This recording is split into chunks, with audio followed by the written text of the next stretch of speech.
নমস্কাৰ এনি টক চাই থকাৰ বাবে প্ৰত্যেকগৰাকী দৰ্শকক মই কিশোৰ বৰুৱা এই মুহূৰ্তত ধন্যবাদ জ্ঞাপন কৰিছো আৰু এই মুহূৰ্তত লৈ আহিব বিচাৰিছো এটা আটাইতকৈ ডাঙৰ খবৰ দেশ কপাই যোৱা যি আহমেদাবাদৰ বিমান দুৰ্ঘটনা সেই দুৰ্ঘটনাক লৈ ডিজিচিয়ে বৰ্তমান সময়ত এক ডাঙৰ নিৰ্দেশনা জাৰি কৰিছে 10 দিনৰ ভিতৰতে তদন্ত কৰি তেওঁলোকক এয়াৰ ইণ্ডিয়াৰ যি তিনি বিষয়া আছে সেই তিনি বিষয়াক অপসাৰণ কৰাৰ বাবে নিৰ্দেশ প্ৰদান কৰিছে ডিজিচিয়ে এই মুহূৰ্তত সবিশেষ খবৰ আপোনালোকক জনোৱাৰ চেষ্টা কৰিছো আহমেদাবাদৰ যি ভয়ংকৰ বিমান দুৰ্ঘটনা তাক লৈ এই মুহূৰ্তত এটা ডাঙৰ খবৰ আহি পৰিছে আহমেদাবাদৰ যি দুৰ্ঘটনা সেই দুৰ্ঘটনাক কেন্দ্ৰ কৰি এতিয়া তিনিজনকৈ বিষয়াক অপসাৰণ কৰাৰ সিদ্ধান্ত গ্ৰহণ কৰা হৈছে তিনি জ্যেষ্ঠ বিষয়াৰ বিৰুদ্ধে তাৎক্ষণিক ব্যৱস্থা গ্ৰহণৰ নিৰ্দেশ প্ৰদান কৰিছে ডিজিচিয়ে বিমান দুৰ্ঘটনাগ্ৰস্ত হৈ 270 জনকৈ লোকৰ মৃত্যু হৈছিল আহমেদাবাদত সেই দৃশ্য হয়তো এতিয়াও আপোনাৰ চকুত ভাহি উঠে সেই দৃশ্যই হয়তো সমগ্ৰ বিশ্ব কঁপাই গৈছিল আৰু এয়াৰ ইণ্ডিয়াক লৈ কঠোৰ হৈছে ডিজিচিয়ে সেই দৃশ্যাংশ এই মুহূৰ্তত আমি আপোনালোকক দেখুৱাৰ চেষ্টা কৰিছো কেইদিনমান পূৰ্বে আহমেদাবাদত যি এক ভয়ংকৰ ঘটনা সংঘটিত হৈছিল যি ঘটনাৰ দৃশ্যাংশ দেখিলে আপোনাৰো বুকু কঁপি উঠে এবাৰলৈ হলেও সেই দৃশ্যাংশ দেখি আপোনাৰো চকু সেমেকি উঠে যি দুৰ্ঘটনা এয়াৰ ইণ্ডিয়াৰ বিমান পতিত হৈ 270 জনকৈ লোকৰ মৃত্যু হৈছিল আৰু সেই ঘটনাক লৈ এতিয়া কঠোৰ হৈ পৰিছে চৰকাৰে 10 দিনৰ ভিতৰত তিনিজনকৈ বিষয়াক অপসাৰণ কৰাৰ বাবে নিৰ্দেশ প্ৰদান কৰিছে আৰু ডিজিচিয়ে director general of civil aviation এই চিভিল এভিয়েশ্যনৰ ডাইৰেক্টৰৰ তৰফৰ পৰা কোৱা হৈছে যে যি তিনিজন বিষয়া এই তিনিজন বিষয়া দোষাৰোপ কৰা হৈছে তেওঁলোকে নিজৰ দায়িত্বত গাফিলতি কৰাৰ বাবে এনে ধৰণৰ এতিয়া ঘটনা সংঘটিত হৈছে যাৰ বাবে তিনিওগৰাকীকে তাৎক্ষণিকভাৱে অপসাৰণ কৰাৰ সিদ্ধান্ত গ্ৰহণ কৰিছে নিৰ্দেশ প্ৰদান কৰিছে এতিয়া এয়াৰ ইণ্ডিয়াক লৈ ডাইৰেক্টৰ অফ চিভিল এভিয়েশ্যন কঠোৰ হৈ পৰিছে এয়াৰ ইণ্ডিয়াৰ প্ৰতিটো বস্তু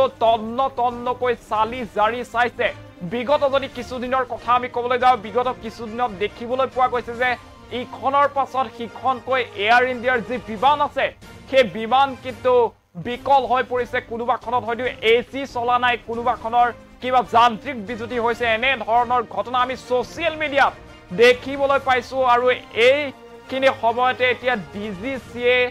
এয়াৰ ইণ্ডিয়াক নিৰ্দেশ জাৰি কৰিছে যে এই তিনিগৰাকীকৈ বিষয়া যিগৰাকী বিষয়াৰ গাফিলতিৰ বাবে এনে ধৰণৰ ঘটনা হয়তো সংঘটিত হৈছে তেওঁলোকক তাৎক্ষণিকভাৱে তেওঁলোকৰ যিয়ে কাৰ্য আছে যিয়ে দায়িত্ব আছে সকলো দায়িত্বৰ পৰা 10 দিনৰ ভিতৰতে তেওঁলোকক অপসাৰণ কৰিব লাগিব এয়াৰ ইণ্ডিয়াই যিহেতু 270 গৰাকীকৈ লোক আমি সেই দৃশ্যাংশৰ যি স্থিৰ চিত্ৰ আছে সেই স্থিৰ চিত্ৰসমূহ আমি উইণ্ডোৰ এফালে আপোনালোকক দেখুৱাৰ চেষ্টা কৰিছো সেই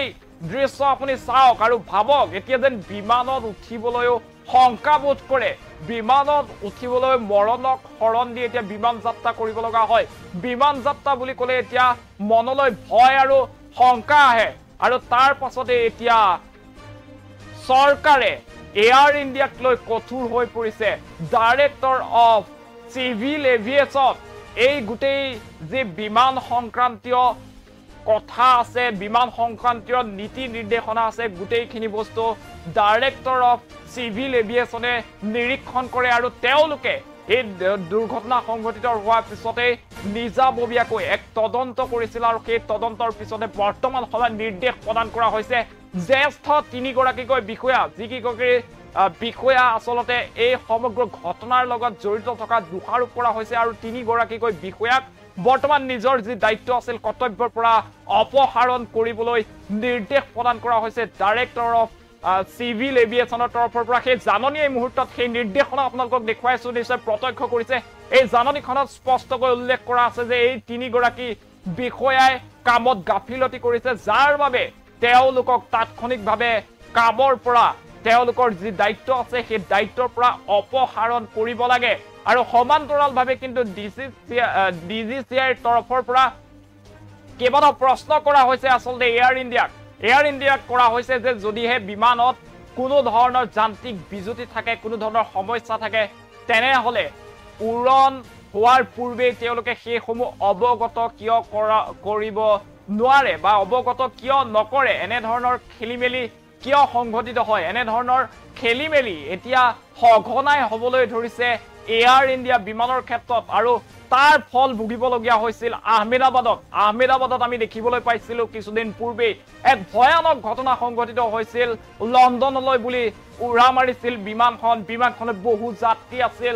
প্ৰায় 242 গৰাকী যাত্ৰীক লৈ উৰা মাৰিছিল আৰু তেনে সময়তে আহমেদাবাদত মাত্ৰ উৰণৰ কেই মুহূৰ্তমানৰ পিছতেই দুৰ্ঘটনাত পতিত হৈছিল বিমানখন আৰু চকুৰ সন্মুখতে নিমিষতে সকলো সাৰখাৰ হৈ পৰিছিল আৰু যি অট্টালিকাৰ ওপৰত আচলতে বিমানখন গৈ পতিত হৈছিল সেই অট্টালিকাৰ ভিতৰত আছিল চিকিৎসক আৰু প্ৰায় 50 গৰাকীৰো অধিক চিকিৎসকে সেই দুৰ্ঘটনাত প্ৰাণ হেৰুৱাইছিল সমান্তৰালভাৱে বিমানখনত থকা 242 গৰাকী যাত্ৰীৰ ভিতৰত কিন্তু 241 গৰাকী যাত্ৰীয়ে প্ৰাণ হেৰুৱাব লগা হৈছিল এই ক্ষেত্ৰত কিন্তু বহুতে দোষাৰোপ কৰিছে এতিয়া এয়াৰ ইণ্ডিয়াৰ বিভাগীয় কৰ্তৃপক্ষৰ গাফিলতিৰ বাবে এনে ধৰণৰ ভয়ংকৰ ঘটনা সংঘটিত হ'ল যাৰ বাবে হয়তো বহু লোকে নিজৰ মাতৃক হেৰুৱাইছে কোনোবাই নিজৰ পুত্ৰক হেৰুৱাইছে কোনোবাই ভাতৃক হেৰুৱাইছে কাৰোবাৰ গোটেই পৰিয়াল শেষ হৈ গৈছে এনে ধৰণৰ কৰুণ ঘটনা সংঘটিত হৈছিল এয়াৰ ইণ্ডিয়া আহমেদাবাদত বিমান দুৰ্ঘটনাগ্ৰস্ত হয় এই ক্ষেত্ৰত কিন্তু অন্য এটা প্ৰসংগ উল্লেখ কৰিব লাগিব যে যিখন বিমান আচলতে দুৰ্ঘটনাত পতিত হৈছিল সেই বিমানখন যান্ত্ৰিক বিজুতি কথা পূৰ্বতেই উল্লেখ কৰিছিল বহু যাত্ৰীয়ে হয়তো সেই সম্পৰ্কে কমপ্লেইন কৰা হৈছিল কিন্তু এয়াৰ ইণ্ডিয়াৰ তৰফৰ পৰা সেই ধৰণৰ কথা কোনো ধৰণৰ গুৰুত্ব প্ৰদান কৰা নাছিল তাৰ বাবে আজি যেন এনে ধৰণৰ ভয়ংকৰ দৃশ্য দেখিবলগীয়া হৈছে ভাৰতবাসীয়ে সেই দৃশ্য দেখিবলগীয়া হৈছে বিশ্ববাসীয়ে যাৰ ফলত এতিয়া ডাইৰেক্টৰ অফ চিভিল এভিয়েশ্যন কৰ্তৃপক্ষ কঠোৰ হৈ পৰিছে তেওঁলোকে কৈছে যে যাত্ৰীৰ সুৰক্ষা নিশ্চিত হ'বই লাগিব এনে ধৰণৰ বিজুতিৰ বাবে এনে ধৰণৰ দুৰ্ঘটনা যাতে পুনৰাই নহয় সেইবাবে নিশ্চিত কৰিব লাগিব যাত্ৰীৰ সুৰক্ষা আৰু যিসমূহ বিজুতি আছে যিসমূহ সমস্যা আছে যিসমূহ খেলিমেলি আছে সেইসমূহ তাৎক্ষণিকভাৱে সমাধান কৰিব লাগিব আৰু এই ক্ষেত্ৰত এয়াৰ ইণ্ডিয়া কৰ্তৃপক্ষক কঠোৰভাৱে নিৰ্দেশনা জাৰি কৰা হৈছে ডাইৰেক্টৰ অফ চিভিল এভিয়েশ্যনৰ তৰফৰ পৰা আৰু যি বিমান দুৰ্ঘটনা তাৰ লগত জড়িত 3 জ্যেষ্ঠ বিষয়াক তাৎক্ষণিকভাৱে 10 দিনৰ সময়সীমা বান্ধি দিয়া হৈছে আৰু সেই 10 দিনৰ ভিতৰতে সেই 3 বিষয়াক কৰ্মৰ পৰা অব্যাহতি দিব লাগিব অপসাৰণ কৰিব লাগিব এয়াৰ ইণ্ডিয়া কৰ্তৃপক্ষই